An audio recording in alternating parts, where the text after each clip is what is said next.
CCRT के कार्यक्रम में मंत्री धर्मेंद्र लोधी ने रखे अपने विचार। तो कहीं ना कहीं मुझे भारत के सूक्ष्म रूप के दर्शन हुए और निश्चित रूप से सीसीआरटी का जो प्रयोग है पूरे भारत को एक साथ मिलाने के लिए वो वास्तव में बहुत अच्छा प्रयोग है और इस प्रयोग के माध्यम से सारे राज्यों के शिक्षकगण, सारे राज्यों के प्रतिनिधि, सारे राज्यों की संस्कृति का कहीं ना कहीं आपस में मेलजोल होता है और यही तो भारत की विशेषता है। अनेकता में एकता भारत की विशेषता है। ये विशेषता इस कार्यक्रम के माध्यम से प्रकट होती है। इस कार्यक्रम में हमारे आदरणीय मनोहर जी, जिनकी कला को आज मैंने देखा, वास्तव में आपकी कला भी अद्भुत और अविस्मरणीय है। आपकी कला में बुंदेलखंड की संस्कृति के दर्शन होते हैं। आपकी कुछ फोटो जब मैंने देखी फोटोग्राफ तो मैं अपनी बचपन की यादों में चला गया। आपको बहुत बहुत बधाई देना चाहता हूं। हमारे छोटे भाई अनुज जी, जिनका निरंतर आग्रह था कि आप एक दिन का समय जरूर दें, तो छोटे भाई का आग्रह है मैं ठुकरा नहीं पाया, इनके लिए भी तालियां बजाइए। और वास्तव में यहाँ आकर मुझे बहुत अच्छा लगा, क्योंकि इसमें हमें भारतवर्ष की विविधता में एकता के जो दर्शन हुए हैं वो वास्तव में बहुत अच्छा अनुभव रहा। मेरे इतने कम समय में इतना अच्छा अनुभव रहा तो आप लोगों का 10 दिन में कितना अच्छा अनुभव रहा होगा, मैं इस बात को समझ सकता हूँ। हमारे कृपाल जी, ये भी छोटे भाई हैं। पिछले चुनाव में इन्होंने मेरे कार्यालय का कार्यभार संभाला था। प्रहलाद जी भाई साहब ने 2 लोग, उस समय नया था, टिकट मिली थी तो प्रहलाद जी भाई साहब ने 2 लोग मुझे डेडिकेटेड किए थे। एक हमारे कृपाल जी और एक मुझे। आप लोगों को देखकर संघ शिक्षा वर्गों में तृतीय वर्ष की याद आ गई, जिसमें सारे देश के लोग उस तृतीय वर्ष नागपुर की भूमि पर तृतीय वर्ष करने जाते थे। विभिन्न भाषा भाषी लोग थे, लोग एक दूसरे की भाषा नहीं समझ पाते थे, लेकिन लोग भाव समझ जाते थे। तो ये पुराने अनुभव को भी याद करने का दिन है। कल चूंकि स्वामी विवेकानंद जी की जयंती थी और स्वामी विवेकानंद जी की जयंती को हम सब लोग युवा दिवस के रूप में भी मनाते हैं। और स्वामी विवेकानंद एक ऐसा व्यक्तित्व विश्व पटल पर उभरा जिसने देश का मान, सम्मान और शान पूरे विश्व में बढ़ाने का काम किया।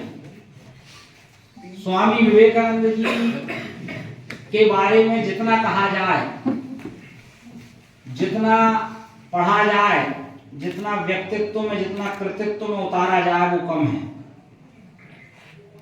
स्वामी जी ने कहा था कि मेरा विश्वास युवा पीढ़ी पर है, आधुनिक पीढ़ी पर है।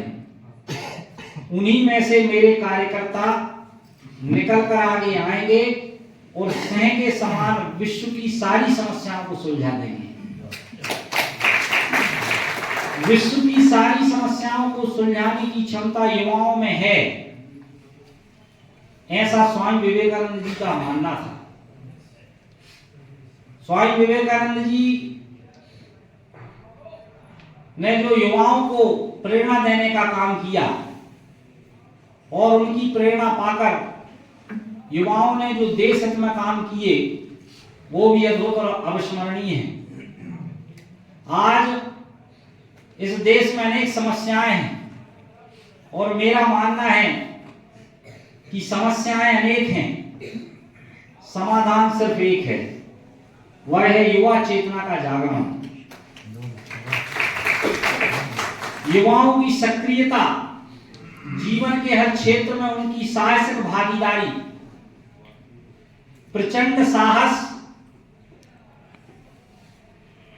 के साथ अगर विचारशील भावनाशील युवा अपने कदम आगे बढ़ा लें तो विश्व की हर समस्याओं का समाधान संभव है। ये स्वामी विवेकानंद जी के जो विचार हम सबको आगे बढ़ने के लिए प्रेरित करते हैं, तो इस अवसर पर स्वामी विवेकानंद जी के चरणों में भी नमन करता हूं। वास्तव में स्वामी विवेकानंद एक प्रखर राष्ट्रभक्त थे, आध्यात्मिक गुरु तो थे ही, साथ में प्रखर राष्ट्रभक्त थे। जब उनको लगता था कि भारत माता परतंत्र है और ये देश विभिन्न राज्यों में, विभिन्न भाषाओं में, विभिन्न जातियों में बटा हुआ है, तो उन्होंने 1897 में कहा था कि आने वाले 50 वर्ष बाकी सारे देवी देवताओं को छोड़कर केवल एक ही देवता की आराधना करो, एक ही देवता की पूजा करो, भारत माता की। वह कहा करते थे कि मैं तुमसे बहुत प्रेम करता हूं, इसलिए चाहता हूं कि भारत माता के लिए तुम अपने जीवन का बलिदान करो। वह कहा करते थे कि मैं उस प्रत्येक व्यक्ति को देशद्रोही समझता हूं जो देशवासियों के कष्ट पर शिक्षित हुआ और अब उनकी ओर जरा भी ध्यान नहीं देता। स्वामी जी को लगता था कि प्रत्येक युवा के सामने महावीर हनुमान का आदर्श होना चाहिए। स्वामी जी को लगता था कि अपने लिए तो सभी जीते हैं, जो दूसरों के लिए जीते हैं वही केवल जीते हैं, बाकी तो सारे मृतक हैं। करता हूं तो मुझ में और चिड़ियों में, मुझ में और सुअर में अंतर ही क्या है, ऐसा स्वामी विवेकानंद जी के विचार थे।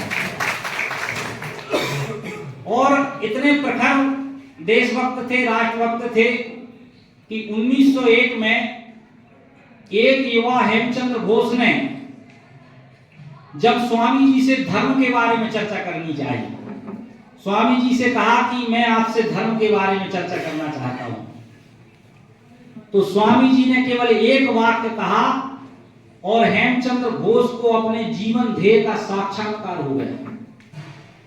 स्वामी जी ने हेमचंद्र घोष से कहा था कि गुलाम का कोई धर्म नहीं होता, जाओ जाकर पहले अपनी भारत माता को स्वतंत्र करो।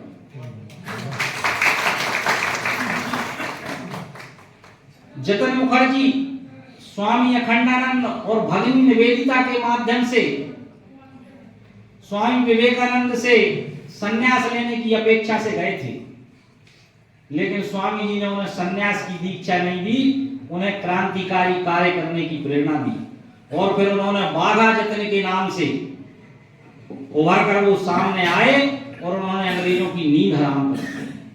तो स्वामी जी कहा करते थे कि हमारे पूर्वजों ने महान कार्य किया है और हमें और भी ज्यादा महान कार्य करना है।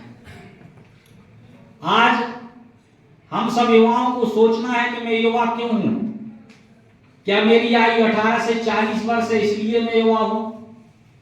क्या मैं महाविद्यालय करता हूं तो मुझ में और चिड़ियों में, मुझ में और सुअर में अंतर ही क्या है, ऐसा स्वामी विवेकानंद जी के विचार थे। और इतने प्रखर देशभक्त थे, राष्ट्रभक्त थे कि 1901 में एक युवा हेमचंद्र घोष ने जब स्वामी जी से धर्म के बारे में चर्चा करनी चाहिए स्वामी जी से कहा कि मैं आपसे धर्म के बारे में चर्चा करना चाहता हूं। तो स्वामी जी ने केवल एक वाक्य कहा और हेमचंद्र घोष को अपने जीवन ध्येय का साक्षात्कार हो गया। स्वामी जी ने हेमचंद्र घोष से कहा था कि गुलाम का कोई धर्म नहीं होता, जाओ जाकर पहले अपनी भारत माता को स्वतंत्र करो।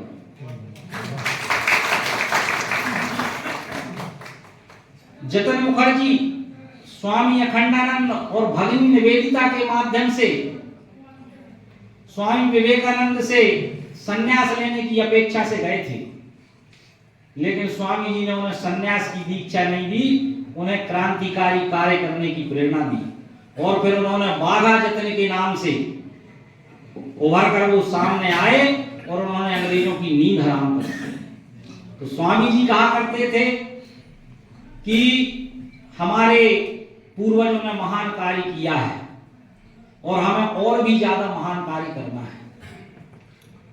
आज हम सब युवाओं को सोचना है कि मैं युवा क्यों हूं? क्या मेरी आयु 18 से 40 वर्ष है इसलिए मैं युवा हूं? क्या मैं महाविद्यालय चाहिए? ये देश इतना ताकतवर देश बनना चाहिए कि दुनिया की कोई ताकत हिंदुस्तान की तरफ नजर उठा के ना देख सके।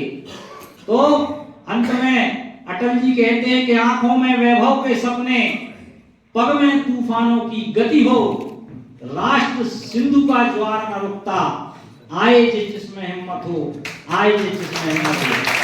आप सबने मुझे